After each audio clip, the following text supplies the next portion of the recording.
Hello, my name is Angela Hamilton, and my pronouns are she, her, and hers. I'm an investigator with the Equal Employment Opportunity Commission with the Indianapolis District Office. I'd like to welcome everyone joining us for this event and watching the recording of this event to What You Should Know, the EEOC and Protections for LGBTQ Workers. This presentation is part of the Indy Pride Career Support Series, and it's sponsored by Ice Miller. I'd like to thank Indy Pride for providing me with an opportunity to share some important information with you about some of your rights in the workplace. Some of the information I'll be sharing in this presentation is based on current EEOC guidance. It does not have the force or effect of law, and it's not binding. The presentation is geared more toward members of the public who are employed or who are seeking employment in the private sector. And it's my hope that with this presentation, you can gain a little bit of clarity about some of the existing requirements under the laws that the EEOC enforces and what rights you have in the workplace with regard to issues relating to discrimination, harassment, or retaliation. I do encourage everyone to visit the EEOC's website, eeoc.gov, for some more detailed information. And I will attempt to answer your questions at the end of the presentation. But if you have specific questions relating to a personal situation where you believe you may have been subjected to discrimination, I do encourage you to directly contact the EEOC to discuss what options you might want to pursue with that. So I may not be able to respond to those, but I'm glad to answer questions at the end if you want to put some of those in the chat. Next slide.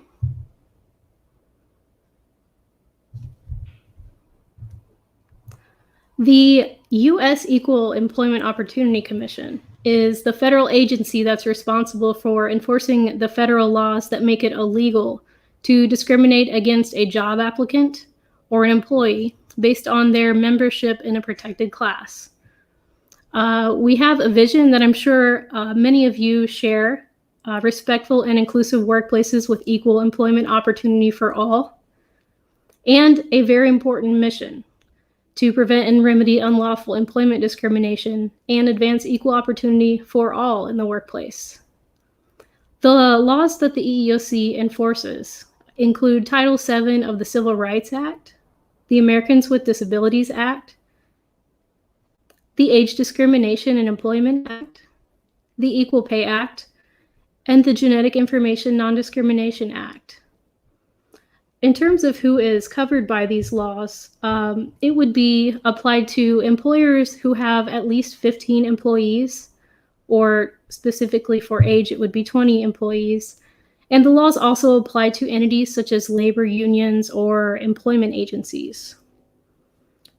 The EEOC has the authority to investigate charges of discrimination against employers that it receives from members of the public. And our role in an investigation is to fairly and accurately assess the allegations that are made in those charges and make a finding. If we do happen to find that discrimination has occurred, we do try to settle the charge with the agreement of the parties. If we're not successful, we do have the authority to file a lawsuit to protect the rights of the individuals and the interests of the public. And we do litigate a small percentage of cases of charges that we receive. We also do very much support preventing discrimination from occurring. And we conduct outreach, education, and some technical assistance programs.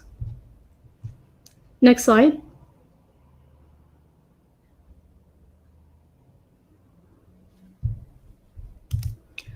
So when trying to consider what types of discrimination exist, again, we're working within the laws that the EEOC has the authority to enforce.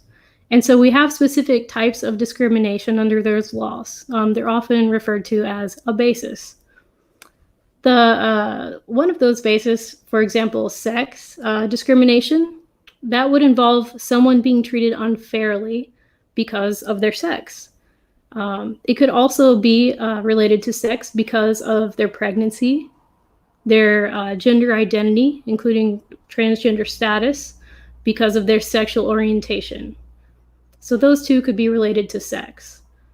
Race discrimination involves treating someone unfavorably because they're a member of a certain race, or they have personal characteristics that are associated with a particular race, such as their hair texture, skin color, or certain facial features. Discrimination based on color would involve unfavorable treatment because of someone's skin color complexion. National origin discrimination, that involves treating people less favorably because they're from a particular country or region of the world because of their ethnicity or accent, or because perhaps they appear to be from a certain ethnic background, although perhaps they are not a member of that ethnic background. Religious discrimination, another type, involves treating someone unfavorably because of their religious beliefs, including if they hold no religious beliefs. And that protects people who belong to traditional organized religions, but also any individual who holds sincerely held ethical or moral beliefs. Disability discrimination occurs when a person who's defined as a qualified individual with a disability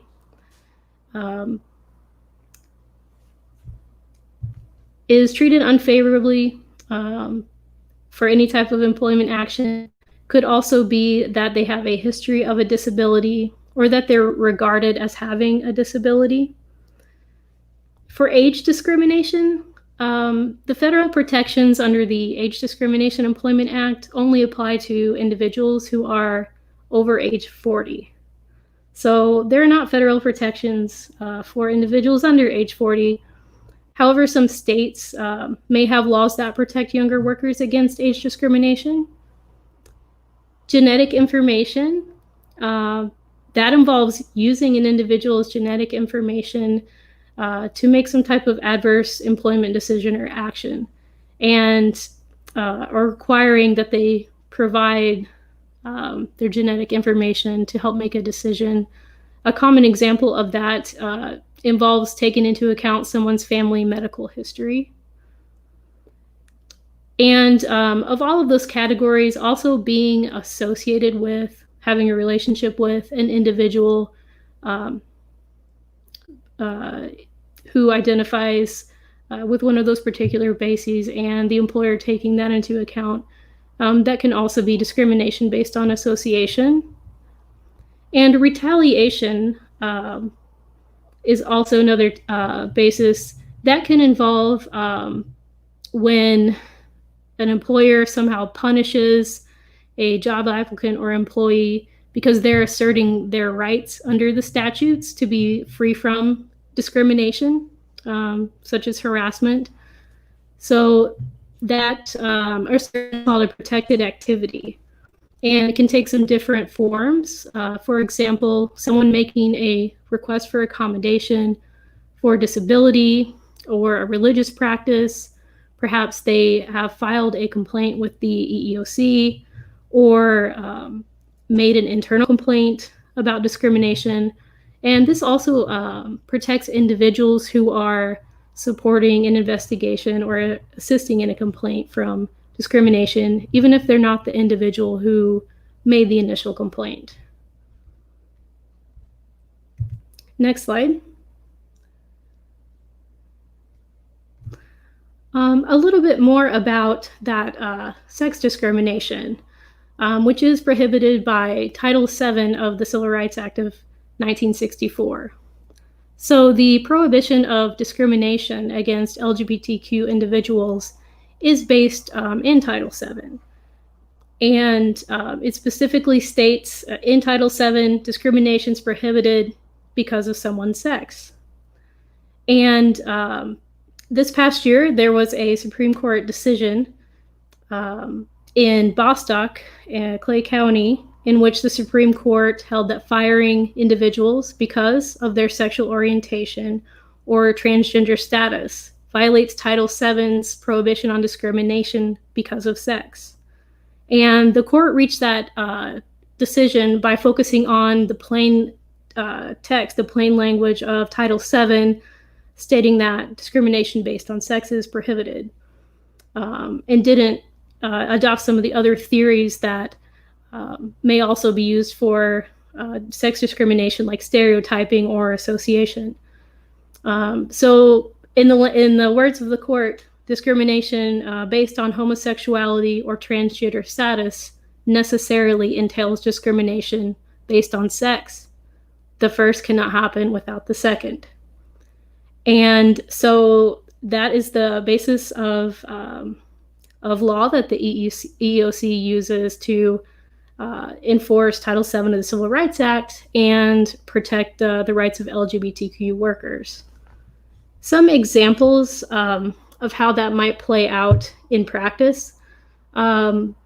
Say an employer terminates an employee because she's married to a woman, but then the employer didn't terminate a man who's married to a woman.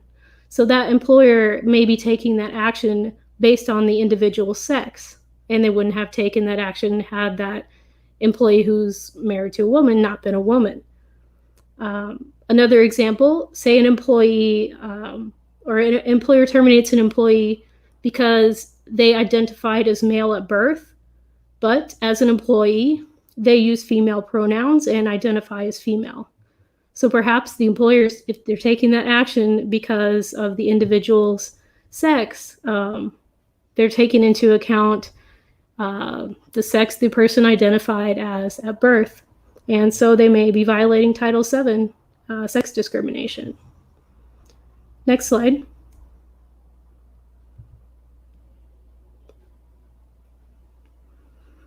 So the EEOC is very much committed to enforcing those federal statutes that prohibit workplace discrimination against LGBTQ workers. And I wanted to mention a few details about some of the work we've done in that regard. In fiscal year 2019, the EEOC received 1,868 charges that allege discrimination based on LGBT status. And that accounted for 2.6% of all of the charges we received in 2019. So we are very busy. We have a lot of work to do, but it is an important component of the work we do. And that is at a national level. And also in 2019, with looking to the resolution of LGBT-based charges, the EEOC did help obtain $7 million in monetary benefits for the parties who were alleging harm on that basis. Recently, this past summer, I mentioned this previously, the Supreme Court made a ruling on LGBTQ workplace rights. And in Bostock, that actually was a decision on a trio of cases. One of those cases involved Miss Amy Stevens, and she filed a charge of discrimination against her employer, RGGR Harris Funeral Homes, Inc., actually through the Detroit field office of the Indianapolis District Office of the EEOC. She alleged that she was terminated unlawfully from her position at a funeral home in violation of Title VII of the Civil Rights Act, after she indicated to her employer that she would be taking time off work and plan to return to work and present herself as her true self, a female. And she did ultimately prevail at the Supreme Court through that trio decision, and her case did help affirm protections against discrimination against transgender individuals under Title VII. Next slide.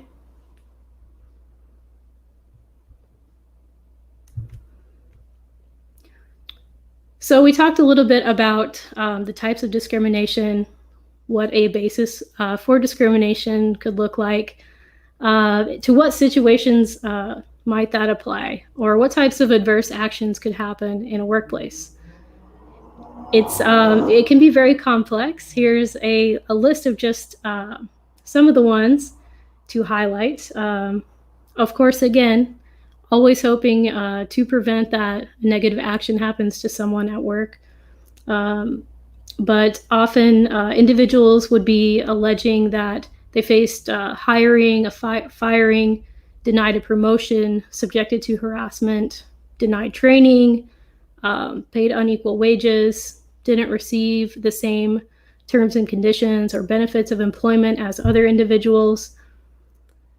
So with discipline or being terminated from unemployment, we'd be considering if that was based on some kind of an offense or policy violation. If two employees committed the same offense, were they disciplined differently based on consideration of their membership in a protected class? With application to a job or with hiring, an employer can't make a hiring decision based on stereotypes or assumptions, based on tests or requirements that may adversely impact certain groups. There's no basis for a business need for that. We have reasonable accommodation can be a situation related to disability or to religion. Employers are required to provide reasonable accommodation to an employee or to a job applicant with a disability, so that the job applicant's able to participate in that application process, unless there's some significant difficulty or hardship for them in doing that. A reasonable accommodation could be requesting any type of change in the workplace to how things are usually done there that may help the person with a disability to apply for the job, to perform the duties of the job, or just to enjoy the equal benefits and privileges of being employed as their coworkers. One example, maybe someone would request an interpreter service or assistance to do an interview.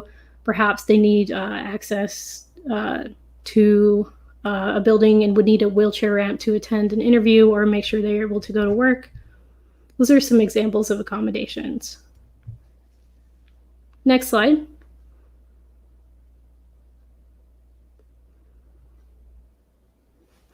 I wanted to talk a little bit more about the specific issue of harassment. So a lot of times people hear harassment and immediately think of sexual harassment, which is one type of harassment. Sexual harassment might include unwelcome sexual advances, requests for sexual favors, verbal or physical harassment that is sexual in nature. But harassment does not have to be sexual in nature. It can include offensive remarks about a person's sex or race, for example. It's illegal to make harassing, offensive comments just in general based on gender or sexual orientation. And although the law doesn't prohibit just simple teasing or one-time comments or things that are more isolated or perhaps not serious in nature, harassment becomes illegal when it's just so frequent or so severe that it creates a hostile or offensive work environment. It's also illegal when it results in an adverse employment action or decision, such as someone being fired or demoted because they do not accept or engage in the harassment. A harasser could be the individual's supervisor. It could be a coworker. It could be the owner of a company. Harassers can also be individuals who are not employed by the company, such as a customer or a client. And a victim doesn't even have to be a person who's harassed. It can be someone who's subjected to the harassment or the offensive conduct, and that affects them just by being subjected to that. We do really believe that prevention is the best tool to eliminate harassment in the workplace, and we encourage employers to take appropriate steps to prevent and correct unlawful harassment. Employers should clearly communicate to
How about now? Okay, I'm very sorry for that. I'm not sure how that got turned on.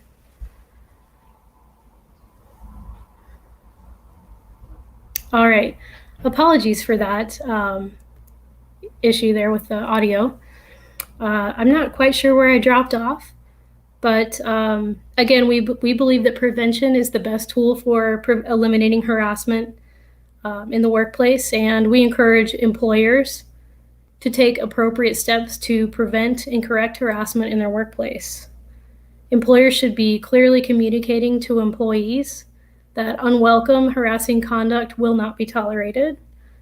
And they could do that by establishing an effective complaint process, a grievance process, providing anti-harassment training to their workforce, specialized training to managers and supervisors, and taking immediate and appropriate action when employees do make complaints. Employers should strive to create an environment in which employees feel free to raise concerns and that the employees are confident that those concerns will be addressed. For employees, they are encouraged to inform the harasser about the behavior or comments being unwelcome and request that stop.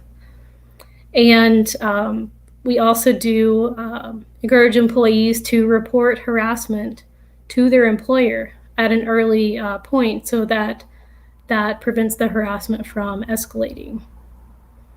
Next slide.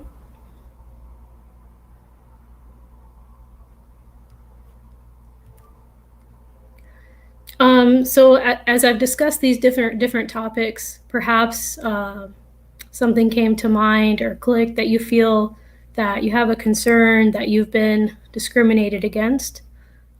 Hopefully not, or perhaps in the future something might come to mind, or you have this new information to share with a friend or family member. But if you think that you've been discriminated against, you are able to exercise your rights by making a complaint. The first step for that would be visiting the EEOC website to obtain some additional information.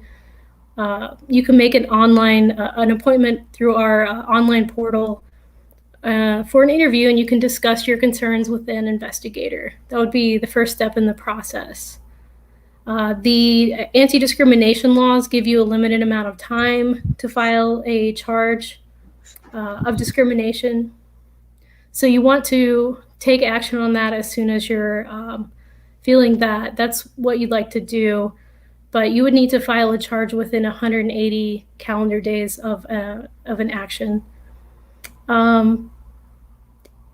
In some cases, that can be extended to 300 calendar days.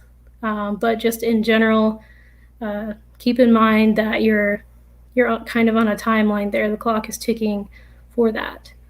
So by filing or by going online and making that it's an initial interview, you'll be able to present some of the details that you want to share about your situation to an investigator, receive some counseling about the process. And after that point, you can choose if you'd like to file a formal complaint against the employer. So making that initial interview doesn't mean that you're filing a complaint at that point. You can go ahead and do that and get some counseling and consider it. You can do that appointment over the phone, actually, which is really important now in these times. So there's no need to travel to Indianapolis District Office, for example. You can just make that appointment with the calendar, do that over the phone. It is your right to obtain a legal representative at any point in the process, but it's not a requirement to seek a legal representative to make a complaint or to access the EEOC. There's no fee associated with accessing the EEOC or participating in the process or filing a complaint. That's something that you're able to do. By filing a charge, even filing a charge, that doesn't mean that you're filing a lawsuit by doing that.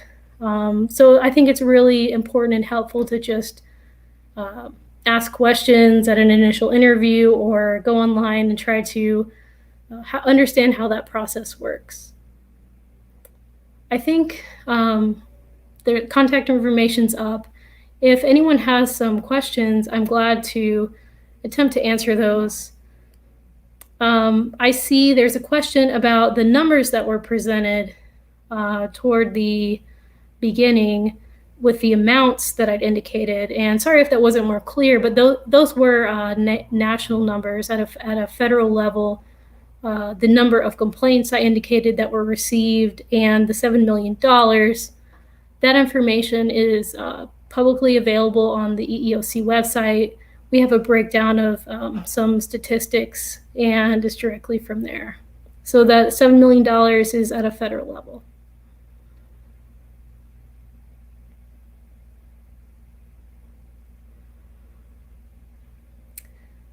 All right, I don't think I have any more questions. Going once. But again, just keep in mind some of the information, the EEOC as a resource, we're available. It's a thing where perhaps we do wish everyone well, but if there's a situation and you feel that you want to speak with someone about that, please get in touch. I do want to thank everyone for joining the event, and check out the rest of the Indy Pride Career Support Series that is being presented by Ice Miller. Thank you.